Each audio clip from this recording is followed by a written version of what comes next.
Hello hello मैं Anju Sharma, associate professor computer science, SBP college Dungarpur. मैंने ये लेक्चर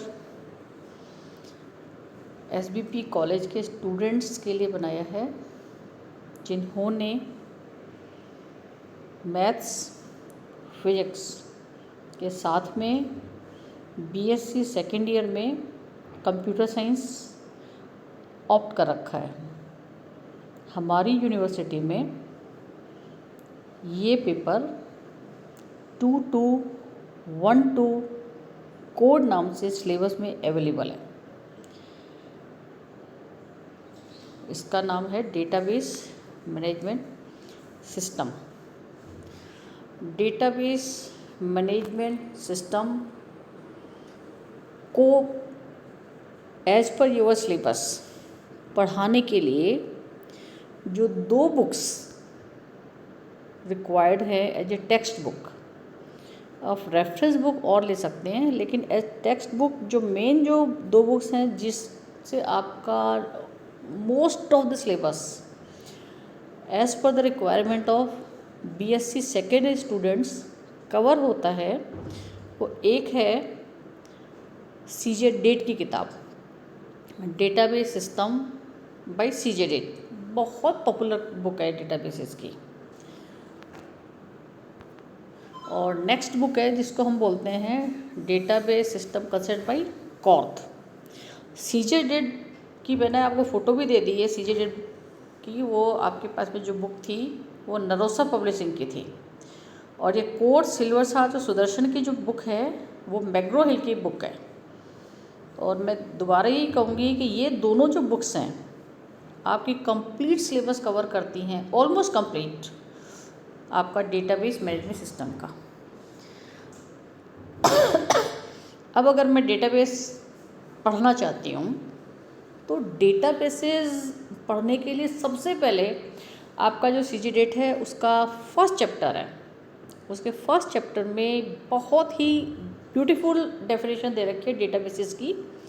वो डेफिनेशन है database is nothing more than computer based record keeping system. अब ये रिकॉर्ड कीपिंग जो वर्ड आता है, तो रिकॉर्ड कीपिंग तो जब हम बैलेंस शीट बनाते थे, अकाउंट्स में भी बहुत यूज़ होते रिकॉर्ड कीपिंग, लेकिन यहाँ पे जो टर्म जो डिफरेंट आई है वो आई है computer based. It means database जो टर्म है वो प्योरली कंप्यूटर साइंस से ही रिलेवेंट है। आप जब भी डेटाबेस को इम्प्लीमेंट करेंगे, डेटाबेस बनाएंगे, डेटाबेस के बारे में जब भी सुनेंगे, तो उसके लिए सबसे इम्पोर्टेंट फैक्टर जो है वो कंप्यूटर है, अगेन डेटा भी है। क्योंकि डेटा अगर आपके पास में नहीं होगा तो हम डेटाबेस तो कभी बना ही नहीं सकते। ठीक है, तो इसीलिए डेफिनेशन मुझे बहुत अप्रोप्रिएट लगती है कि इट इज़ कंप्यूटर बेस्ड। अब आप बोलेंगे कि डेटाबेस है तो हमने कभी फाइल्स भी देखी थी, वो भी तो डेटा को स्टोर कर सकती हैं। जैसे एक्सेल है आपके पास में, एक्सेल भी, लेकिन मैं एक्सेल को डेटाबेस नहीं बोलूँगी क्योंकि कुछ बेसिक प्रिंसिपल्स हैं जो हमारे पास में फाइल्स और डेटाबेस को डिफ्रेंशिएट करते हैं। ठीक है, तो इसके आगे हमने बताया है the system whose overall purpose is to record and maintain the information. The information can be anything which seems to be significant to the organisation which may be necessary to the decision making for that organisation. अब हम बार बार database term बोल रही हूँ, तो इसमें एक term आ रही है, यहाँ पे जो एक टर्म आई है वो इन्फॉर्मेशन आई है। तो हम ऑर्गेनाइजेशन के लिए कभी भी कोई डिसीज़न मेकिंग करते हैं या कोई चीज़ हम इन्फर करते हैं, तो उसके लिए हमारे पास में क्या रिक्वायर्ड होता है, इन्फॉर्मेशन रिक्वायर्ड होती है। तो यहाँ पे जो टर्म आती है इन्फॉर्मेशन और एक और टर्म आती है डेटाबेस, ये दोनों टर्म्स एकदम डिफरेंट है। इसको मैंने इस एग्जाम्पल में शो किया है, इस फिगर में शो किया है कि डिफरेंस क्या होता है आपके डेटा और इन्फॉर्मेशन में। डेटा क्या होता है, इसमें मैं आपको फिगर में क्लियर दिख रहा है, data is raw It is unorganized facts that need to be processed. Data can be something simple and seemingly random and useless until it is organized.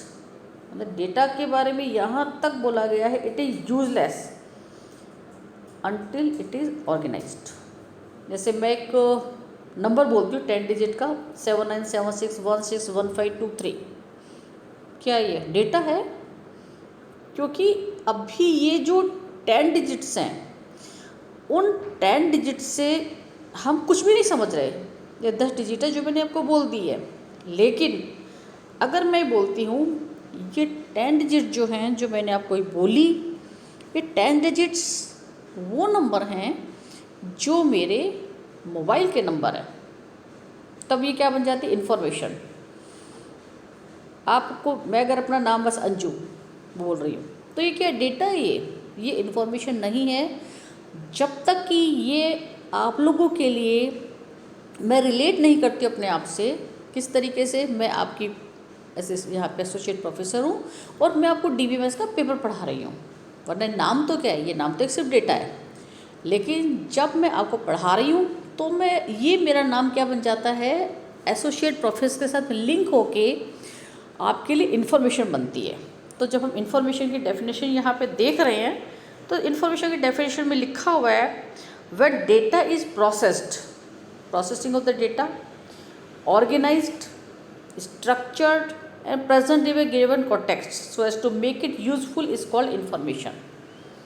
इसलिए आज मेरा नाम, या अगर मैं कहती हूँ मेरे पास BSc सेकेंड ईयर के स्टूडेंट्स हैं, तो BSc के सेकेंड ईयर मैं जो ही लिंक करती हूँ तो आप लोग मेरे लिए क्या होते हैं? इन्फॉर्मेशन बनते हैं। अगर रैंडम मैं देखती हूँ कि कोई है स्टूडेंट, वो मेरे लिए क्या रहेगा? उसमें डेटा रहेगा।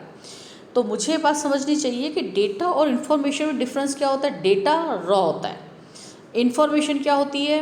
When data is processed, processing करने के बाद में ही when it become useful we call it information. तो इसको हमने वैसे तो समझ लिया कि डेटा और इन्फॉर्मेशन में क्या डिफरेंस होता है, लेकिन अगर मैं इनको पढ़ना चाहती हूँ एक बार कि डेटा इज़ डिफाइंड एज, तो मैं बिल्कुल पढ़ सकती हूँ। Data is individual unit that contain raw material which doesn't carry any specific meaning.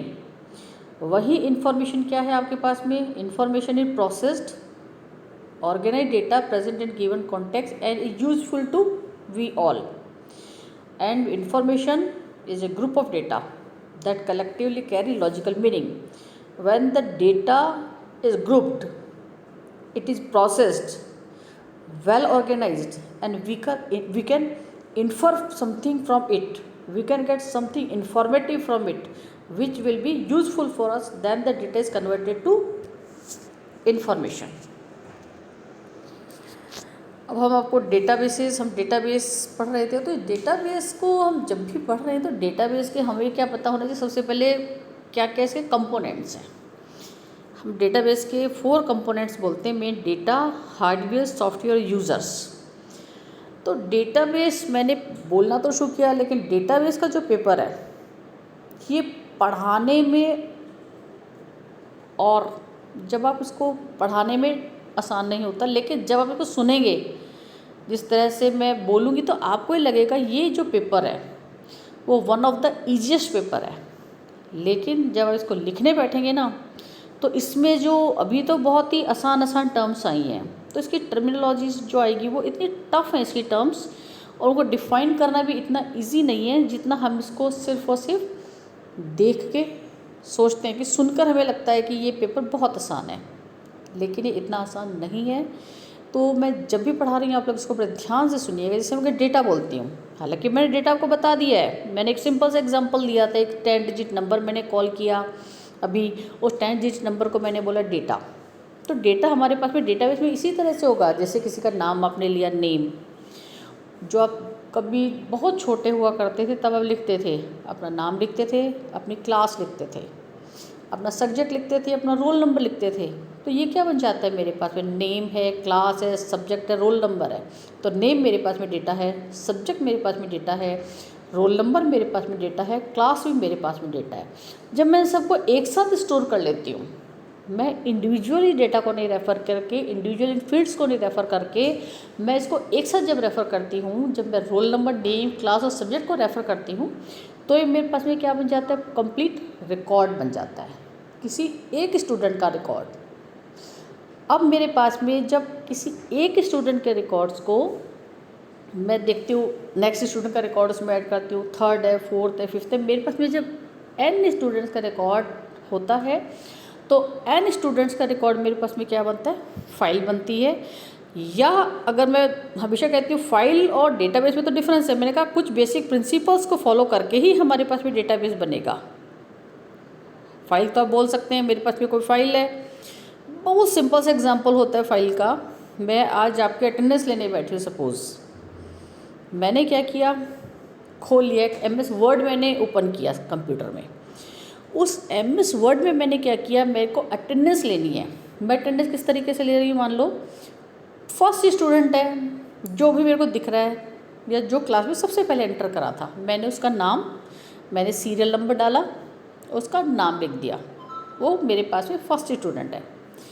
Second जो स्टूडेंट एंटर किया, मैंने उसका सीरियल नंबर डाला 2, मैंने उसका नाम लिख दिया।